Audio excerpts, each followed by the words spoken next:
rebel heart still beats as Johnny Gargano is back in WWE. An emotional kind of speech by Gargano talking about making the decision to return to the WWE before he was confronted by Austin Theory, a member of the Way, who wanted to do the high five, but Gargano with one hell of a super kick. And I promise you, the picture's not blurry. It's just he hasn't got a face anymore. That kick was so powerful. But Johnny freaking Wrestling is back. Conman, I'm so freaking jealous you're at Toronto's Raw because that is huge. What a moment on Raw. This is things you might have missed.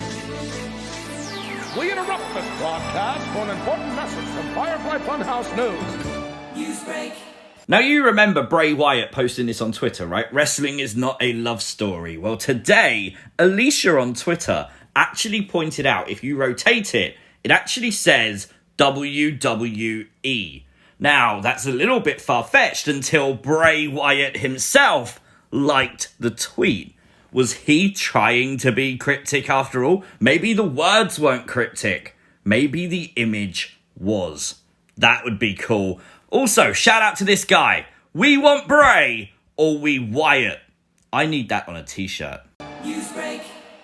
Make sure you liked the video. And if you are new to the channel, make sure you've hit the subscribe button. Now let's get into Raw. Raw was in Toronto. A legit sold out show. And the chaos was everywhere. Dexter Lumis, Adam Pearce had a picture here. You can see quite clearly the light reflection there. There's something red on the image. I have no idea what and if anything that was meant to represent. They never went into that. But we also saw this thing on fire. It was smoking. No idea what was going on with that. But we also then noticed Adam Pearce had like riot security police with him. Conman on Twitter pointing out that he actually had them stationed next to him in the building for the match. Well, someone grabbed AJ Styles, okay? I don't know who this was. It was not Dexter Lumis. So you know what we gotta do now, right? Who the are you? I actually don't know. I don't know who this person is, but it's definitely not Dexter. That's all I know at this stage. If you know who he is, let me know in the comments below. But of course, there was one riot security guy left. But it's Dexter, and his intentions were finally made clear, kinda, as he kidnapped The Miz. Oh my god, we wondered if he'd go after Miz or AJ. Well, it was The Miz. He dragged through the crowd. Security were dealing with the other guy. What happened to The Miz? That's the big question right now. I absolutely love what they're doing with Dexter. These little things backstage, you know, blink and you miss them kind of stuff. I love that. I think it's really class. Well done, WWE. You've made Dexter Lumis important, and that's really great. Something else which I really love is bringing in legends in their hometowns. Kurt Angle, next week in Pittsburgh, will be on Monday Night Raw. Just like in Toronto, hometown hero Trish Stratus. And she had a run-in with Bayley tonight. And of course, this Control faction. And Trish did tease maybe one more match. She said she could go from being retired to used to be retired. Could she be coming? Now, we have to mention again, Alexa did not have Lilly. But she was on the Titantron, so maybe Lilly had border issues getting into Canada, you know, with being a demonic doll and things like that. But the women's tag team title tournament continued on Raw. We had some news earlier today that Gigi Dolan has suffered an injury from SmackDown, and therefore there'll be a second chance fatal four-way match this SmackDown coming. And of course, we saw that Io and Dakota, they qualified, beating Alexa and Asuka. We will find out the next team on the other side on SmackDown.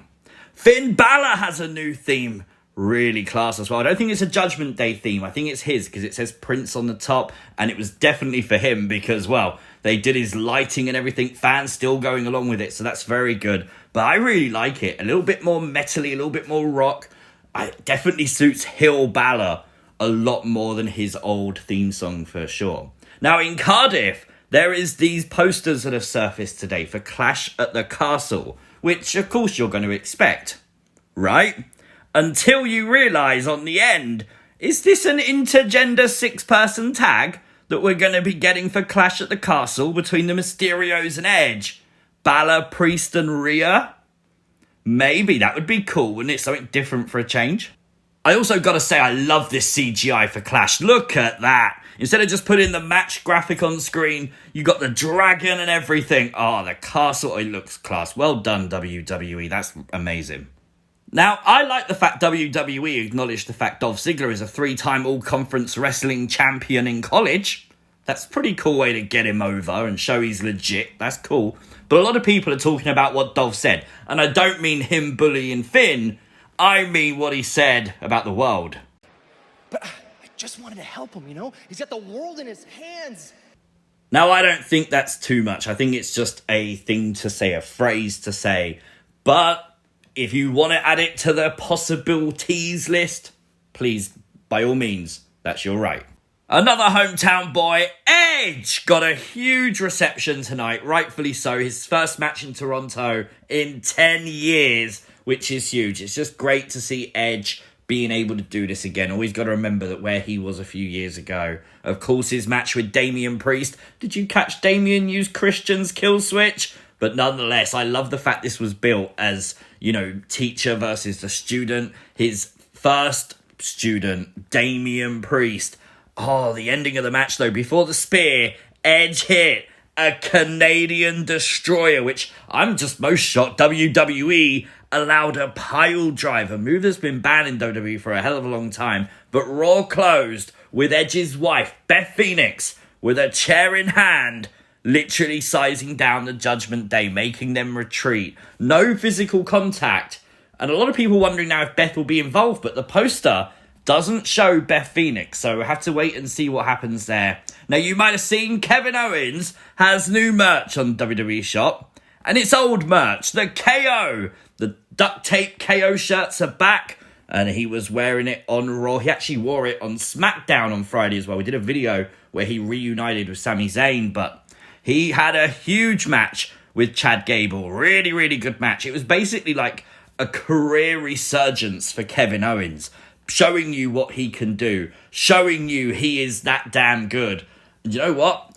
I think under Triple H, I think Kevin Owens is a main eventer, but we have to talk about Aliyah.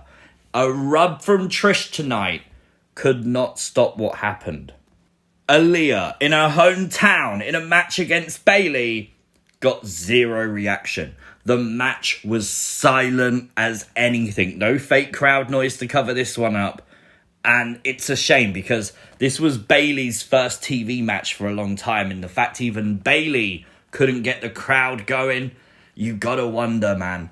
Are WWE now looking at Aliyah the wrong way? I don't know. We'll have to wait and see. But let me know your thoughts on Raw in the comments section down below. I enjoyed it. Honestly, 9 out of 10 for me. Very, very good show. If you are new to the channel, make sure you go ahead and hit the subscribe button. Turn on notifications. You'll never miss another upload. Like the video, share the video, and I'll see you next time.